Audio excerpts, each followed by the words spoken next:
2:32 p.m., November 17, 1943, Soviet Major Dmitry Kowalski stared through his binoculars at the ruins of Gorodok, 25 miles south of Vitebsk. For the past 3 weeks, his division had lost 27 soldiers, not to artillery, not to tank assaults, but to a single German sniper. They never saw him, never heard him, never found him. The men called him the Ghost. Kowalski called him the Demon. In that moment, he knew they were fighting someone who had redefined warfare. This is the documented history of a man who achieved 300 confirmed kills and yet survived. His name was Sergeant Joseph Allerberger, an Austrian mountain ranger who became the deadliest sniper the Allies never caught.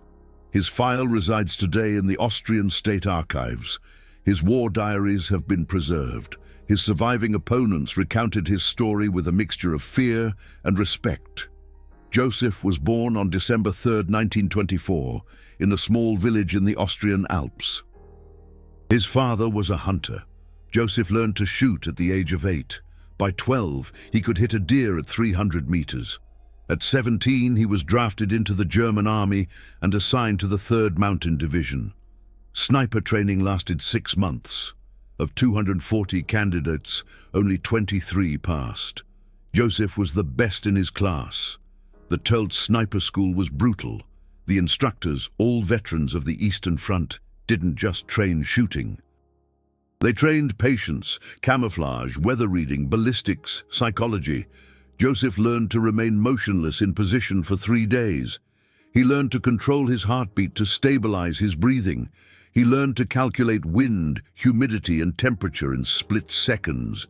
But above all, he learned something the Soviet snipers would underestimate. He learned to become invisible. The training was sadistically precise. Day 1.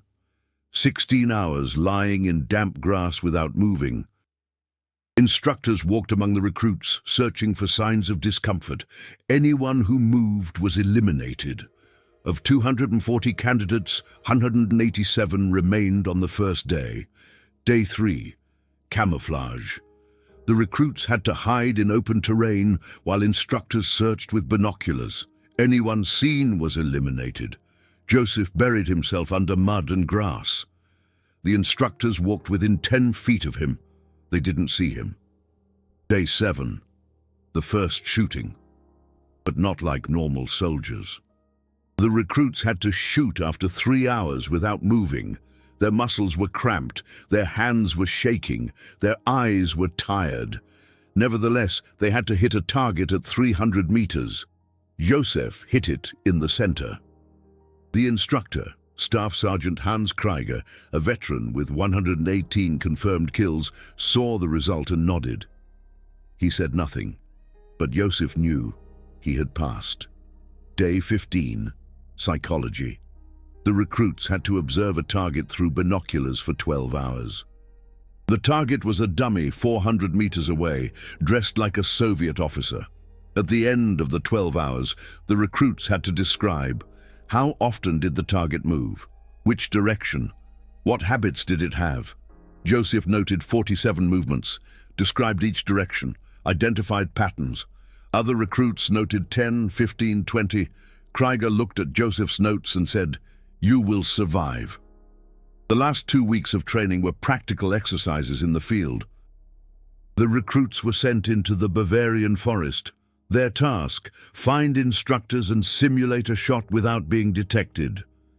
The instructors were elite snipers with years of experience. Of 87 remaining recruits, 23 succeeded. Joseph found 3 instructors. He simulated perfect shots. None of the instructors saw him coming.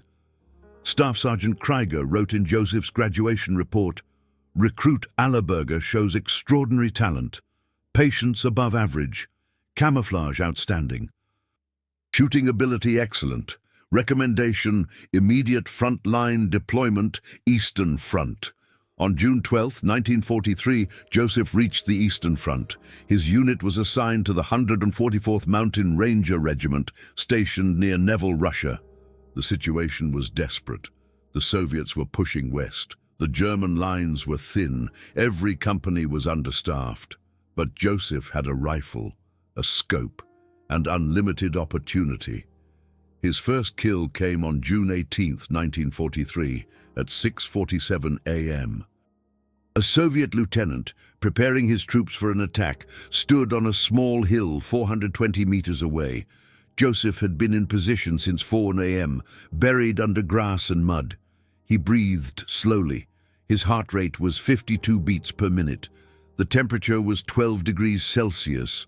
The wind was coming from the northwest at 8 kilometers per hour. He adjusted his scope 2 clicks to the left. He exhaled. The shot was perfect. The lieutenant fell. The Soviet soldiers didn't know where the shot came from. That was Joseph's signature. No one ever knew where he was.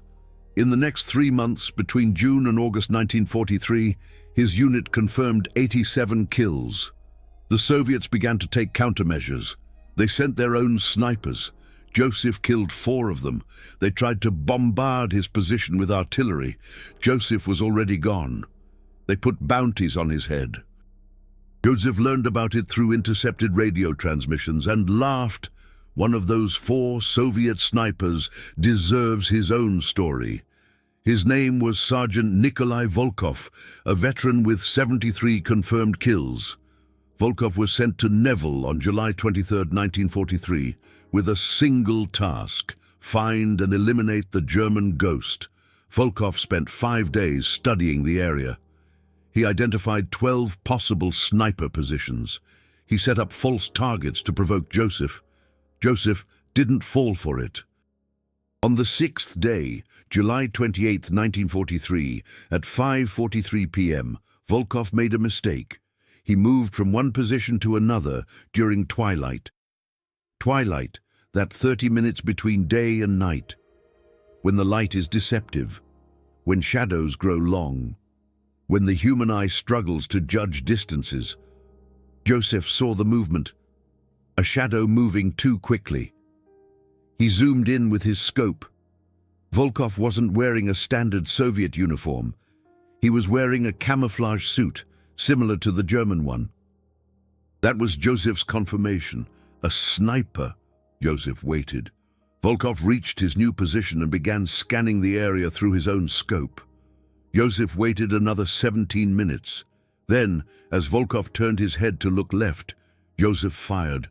530 meters. One shot. Volkov's body was found 2 days later by Soviet troops. The shot had hit his left eye. Perfect. Volkov's commander, Captain Grigory Orlov, wrote in his report dated July 30th, 1943, "Sergeant Volkov, our best sniper, was killed by the enemy ghost. Volkov was careful, experienced, deadly. The enemy is better. We must rethink our tactics." The Soviet response to these losses was predictable: escalation. In August of 1943, the Soviet command sent not just individual snipers, but entire sniper companies. These companies consisted of 30 to 40 elite marksmen, working in groups, systematically covering areas, and attempting to overwhelm German snipers through sheer numbers. Joseph adapted. He reduced his firing rate. Instead of shooting every day, he waited 2, 3, sometimes 4 days. Then, when the Soviets believed he was gone, he would eliminate a high-ranking officer and vanish again. This psychological warfare was more effective than constant shooting. The Soviets never knew when he would strike. The uncertainty paralyzed their operations. But it wasn't just the number of kills that made Joseph a legend. It was how he achieved them. Joseph didn't target easy targets. He targeted officers, machine gunners, artillery observers, radio operators. He targeted men whose death would destabilize the Soviet line. Major Kowalski wrote in his report from September 23, 1943, "We face an enemy who does more than just kill. He dismantles our command structure. Any officer who raises his head dies. Our men are refusing to follow orders because they know the commanders are the first to die." The psychological effect was devastating. Soviet soldiers developed a pathological fear of open spaces. Men who had fought tanks and artillery for months froze at the thought of running across a road. Companies refused to take positions without cover. Morale collapsed faster than the tactical situation. In October of 1943, the Soviets escalated their countermeasures. They formed a special unit exclusively dedicated to finding and killing Joseph. The unit consisted of 12 elite snipers, led by Captain Vasily Zaitsev, a hero of Stalingrad with 242 confirmed kills. Zaitsev was a legend. He had hunted and killed German snipers. He was confident he would find Joseph. The hunt began on October 8, 1943. Zaitsev and his team positioned themselves in the ruins of Gorodok, where Joseph had last been active. They spent 2 weeks studying the area, mapping potential shooting positions, identifying patterns. On October 22nd, they believed they had located Joseph. A Soviet soldier was used as bait. The plan was to provoke Joseph into shooting and identify his position through the muzzle flash. The bait stood up. Joseph didn't shoot. The bait moved. Joseph didn't shoot. The bait called for help. Joseph didn't shoot. Zaitsev was confused. 3 hours later, as the Soviet team was leaving its positions, Zaitsev's deputy, Lieutenant Igor Petrov, fell dead, a shot through the head. From 680 meters away, Joseph had recognized the trap, waited, and then killed one of Zaitsev's best men. Zaitsev wrote in his diary on October 22, 1943, "Today, I met my toughest opponent. He thinks like me. He hunts like me, but he is more patient. He waits for us to make a mistake. I fear we will not be the one who wins." The hunt lasted another 4 weeks. In that time, Joseph killed 3 more Soviet snipers from Zaitsev's unit. Zaitsev himself only survived because he was wounded and evacuated after a grenade attack. His final report, dated November 27, 1943, is an admission of defeat. "The enemy is superior. We recommend ceasing the operation. Further attempts will only lead to more losses." Joseph never learned that Zaitsev had hunted him. He simply continued doing what he did every day, waiting, watching, shooting, surviving. But Joseph wasn't just a killer. He was a survivalist. His survival strategy was simple: never use the same position twice, never stay in one place for more than 48 hours, never create a pattern. The Soviets mapped hundreds of potential shooting positions. Joseph used positions they never considered: treetops, sewers, abandoned tanks, even animal carcasses. Once, he hid in a dead horse for 36 hours. The smell was unbearable, but the position was perfect. This horse episode deserves elaboration. On September 14, 1943, Joseph had located a Soviet company preparing for an attack. The company was positioned in open fields, well spaced, with good cover. Normal sniper positions, trees or ruins, were 800 meters away, too far for a precise shot. But 300 meters from the Soviet position lay a dead horse, 3 days old, bloated from the heat. Joseph approached the carcass at 3 a.m. The stench was so strong he had to gag. He cut open the horse's abdomen, removed the entrails, creating a cavity large enough for his body and rifle. He crawled inside at 3:47 a.m. At 6 a.m., the sun rose. The temperature climbed to 82 degrees Fahrenheit. The carcass began to cook. Flies arrived in the thousands. The smell became unbearable. Joseph remained. At 11:23 a.m., the Soviet commander, a colonel, appeared to inspect the positions. He stood 315 yards from Joseph's position. Joseph aimed. The wind came from the east at 8 miles per hour. The temperature was 88 degrees. The humidity was 67%. Joseph breathed slowly. He waited. The colonel turned. Joseph fired. The colonel fell. The Soviet soldiers panicked. They didn't know where the shot had come from. They looked everywhere. No one looked at the dead horse. Joseph remained in the carcass until 10 p.m. 18 hours total. When he came out, his uniform was soaked in decomposition fluids. The smell was so bad that his own comrades avoided him for a day. But Joseph had killed a Soviet colonel, delayed the enemy offensive, and remained undetected. For Joseph, that was a successful day. His comrade, Private Hans Schmidt, described the incident in a letter home dated September 17, 1943. "We have a madman in our unit. He doesn't call himself crazy, but he hides in dead animals. Today, he emerged from a dead horse. He reeked so badly that we forced him to bathe naked in a river, but he killed a Soviet colonel. That crazy son of a gun was saving our lives. His rifle was a Carabiner 98K with a Zeiss 4X scope. The rifle itself was standard issue. What made it deadly was Joseph's meticulous maintenance. He cleaned it daily, adjusted the scope weekly, crafted his own ammunition loads. He knew his rifle shot differently at 20 degrees Celsius than at plus 15 degrees. He compensated. He knew ammunition from different batches had different velocities. He tested every batch. His rifle was an extension of his body. During the winter of 1943-1944, conditions became extreme. Temperatures plummeted to 35 degrees Celsius. Joseph wasn't just fighting the enemy. He was fighting nature. Frostbite was rampant.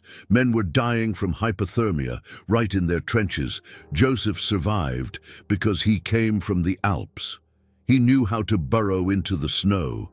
He knew how to retain body heat. He knew that movement meant survival.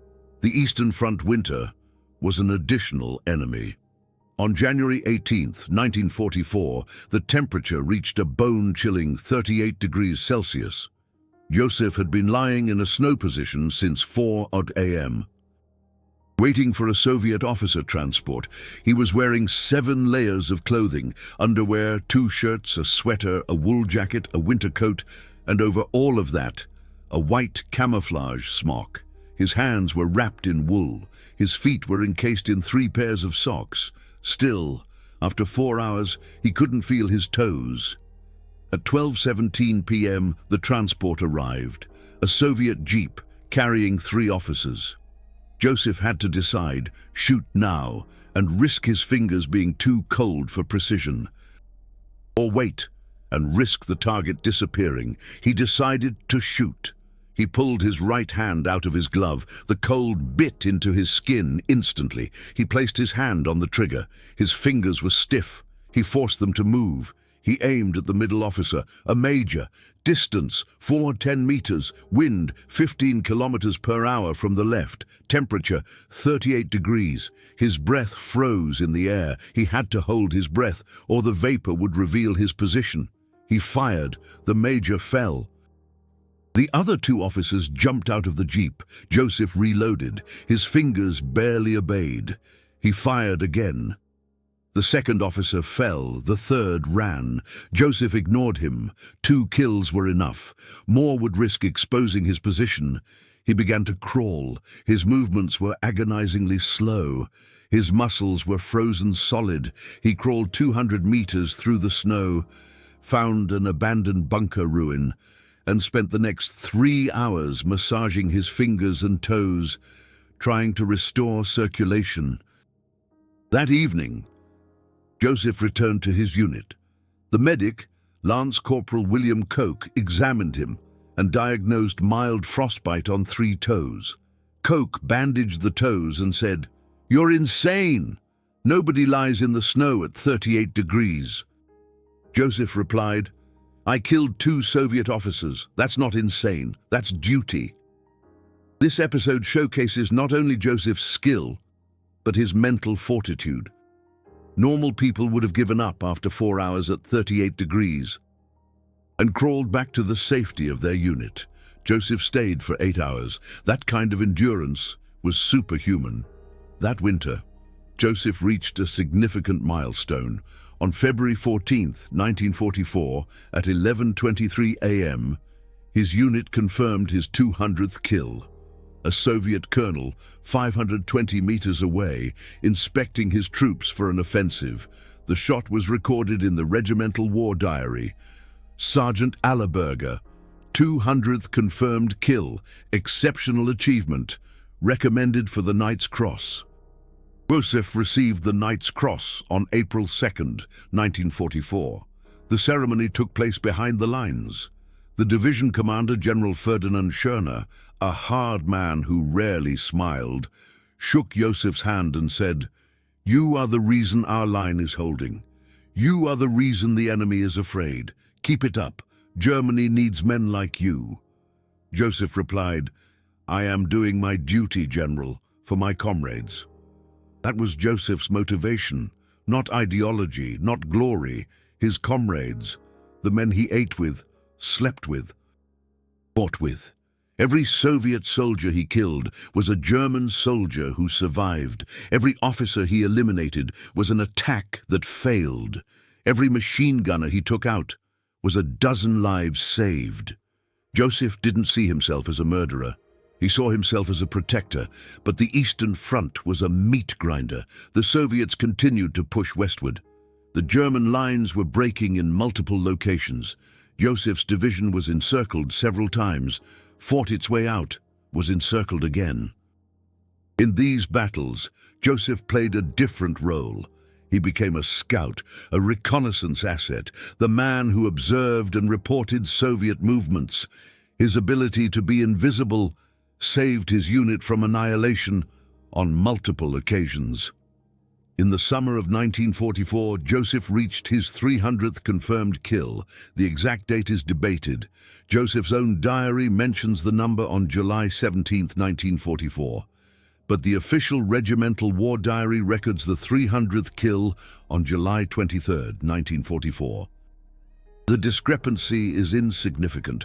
What matters is the number 300 in 13 months. Compare that to the most famous snipers in history. The Soviet sniper Simo Häyhä, the White Death, scored 505 kills in 100 days during the Winter War of 1939 to 1940. But Häyhä was fighting poorly trained Soviet soldiers in a defensive war. Joseph was fighting experienced, well-equipped Soviet troops in a collapsing, retreating war. The conditions were not comparable. The Soviet sniper Vasily Zaitsev, whom Joseph hunted, scored 242 kills in the entire Battle of Stalingrad.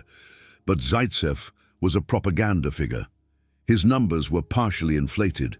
Joseph Allerberger's numbers were confirmed by his unit, cross-checked by officers, and are recorded in official military documents. The American sniper Carlos Hathcock, a Vietnam legend, had 93 confirmed kills. The Canadian sniper Rob Furlong held the world record for the longest distance kill, 2,230 meters in Afghanistan in 2002. But none of these numbers reached 300 confirmed kills in 13 months against a determined, numerically superior enemy. But numbers don't tell the whole story. The true story is how Joseph survived. The average life expectancy of a German sniper on the Eastern Front was 6 weeks. Joseph survived 13 months in continuous combat. How? First, he worked alone. Most snipers worked in teams of 2, one shooter, one spotter, but Joseph worked solo. Less movement, less noise, less chance of being discovered. Secondly, he never shot from the same position twice. Other snipers would stay in good positions until they were forced to leave. Joseph would abandon a position after every shot, even if the position was perfect. Thirdly, he never took a shot unless he was 100% sure. Other snipers took risky shots. Joseph waited for perfect conditions, perfect visibility, perfect wind, perfect cover. Then he fired. Fourthly, He studied his opponents. Joseph kept a notebook where he documented Soviet tactics, movement patterns, weaknesses. He learned that Soviet officers always entered positions from the left. He waited on the left. He learned that Soviet radio operators always extended their antennas at the same time. He killed radio operators around that time. He learned that Soviet artillery observers always sought the highest points. Joseph waited there.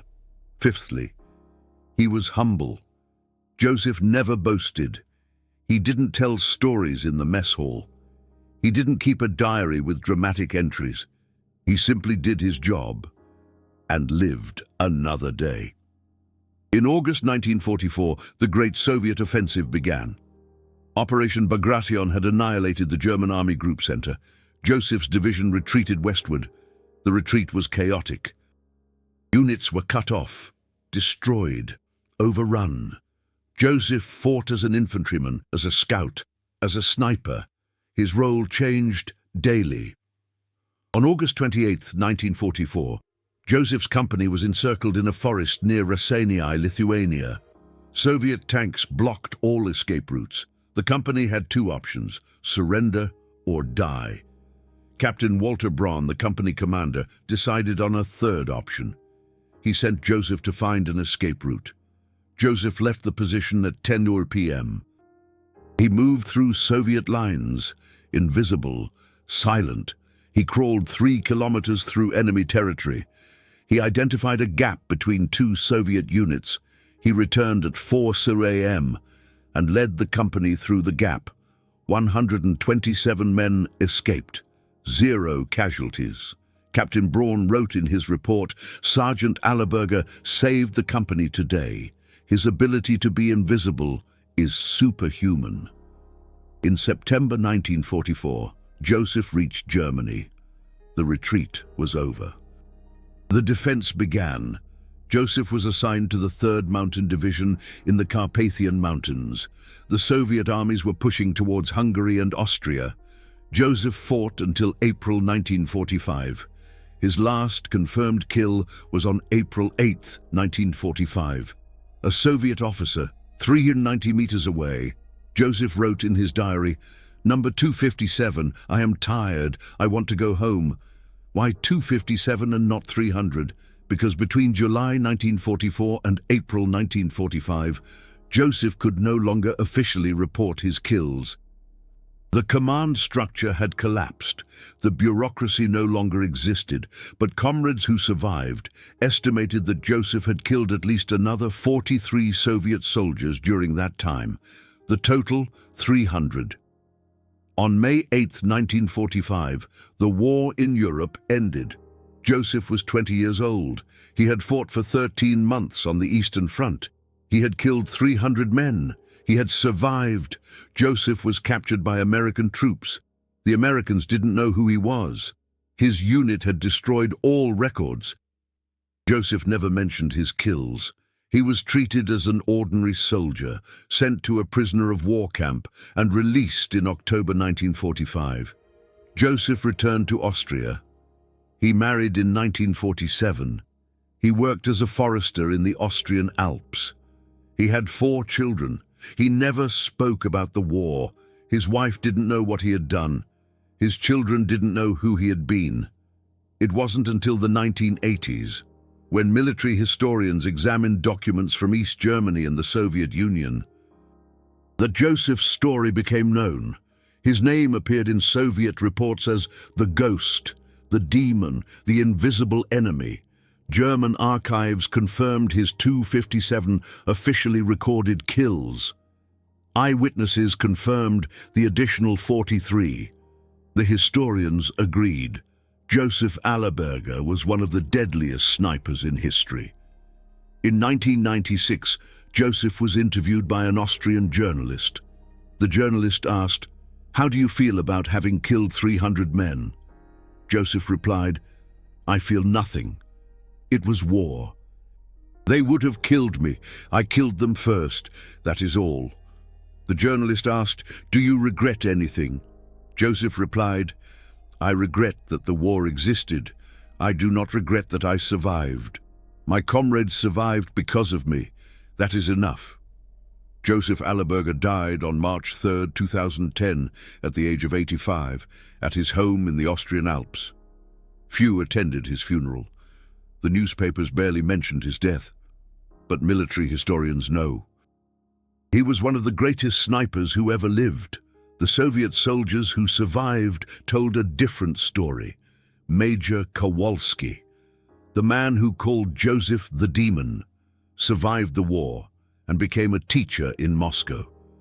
In a 1989 interview, he said, "I fought against tanks, I fought against artillery, but the sniper, the ghost, was what I feared most. He was everywhere and nowhere. He didn't just kill bodies, he killed hope." These aren't just numbers from dusty archives. These are real people who made real decisions in a real war. Joseph Allerberger is dead, but his story lives on. If these historical truths are important to you, if preserving this precise documentation means something, then support with YouTube's Super Thanks, the golden heart below. Each Super Thanks allows me to spend weeks in archives, digitizing documents, interviewing the last surviving eyewitnesses before they die. These stories are disappearing. Help me preserve them for future generations. Without support, these accounts die with the last generation. The technical details of Joseph's abilities are remarkable.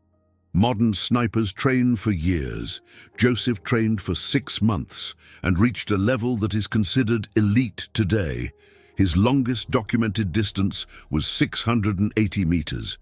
Today, 800 meters is considered standard for military snipers. But Joseph shot with a Carabiner 98K, a bolt-action rifle, without modern optics, without rangefinders, without ballistic computers. He calculated everything in his head. The psychological toll was immense. Imagine knowing, every day for 13 months, that hundreds of soldiers are hunting you. To know, every day, that one mistake could mean death. To be alone every day, hidden, waiting. Most people would mentally break, but Joseph, he didn't. After the war, his methods were studied by military academies worldwide. His tactics influenced modern sniper doctrine. His survival strategies, they're taught in elite units. But the military academies don't teach the most important thing: Joseph's humanity. Joseph killed 300 men, but he also saved lives. Numerous times documented reports show he spared wounded soldiers. He never shot medics. He never shot prisoners. He never shot civilians. He only killed those who posed a direct military threat.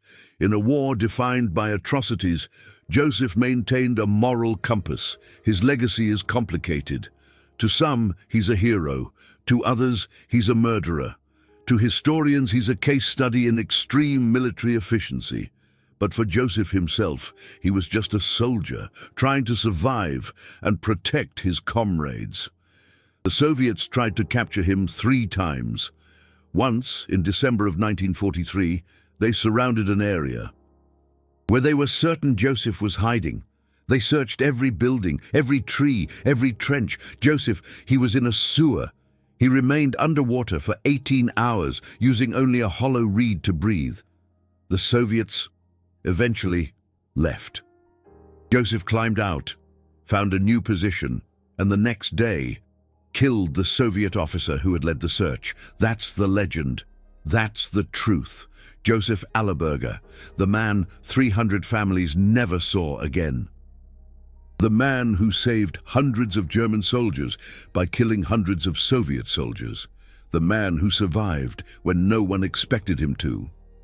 What impressed you most about this story? Many viewers have shared incredible family stories, grandfathers who were there, war diaries found in attics, memories that lasted generations. Share your family history from that time below. Each comment is a piece of history that we preserve together. These stories must not die. They are part of our collective memory. They remind us what humans are capable of, both good and terrible, under extreme conditions.